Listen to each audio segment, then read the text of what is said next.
और सबसे पहले बात करेंगे मौसम की। इस्लामाबाद और पंजाब के मुख्तलिफ शहरों में मानसून सीजन का दूसरा स्पेल भरपूर रंग जमा रहा है।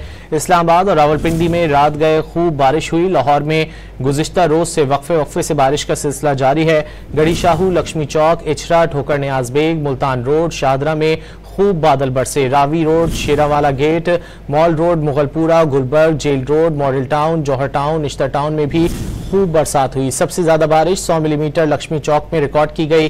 गुजरांवाला शहर और उसके गिरदोनवाह में गरज चमक के साथ मूसलाधार बारिश हुई, जिसके बाद नशेबी इलाके ज़ेर-ए-आब आ गए। ठंडी हवाओं और बारिश से शदीद हब्स और गर्मी का जोर टूट गया है और दूसरी जानिब गलियां और सड़कें तालाब का मंजर पेश कर रही हैं। शेखुपुरा में 2 घंटे मूसलाधार बारिश होती रही। शहरी घरों तक महसूर होकर रह गए, जबकि पानी घरों में भी दाखिल हो गया है।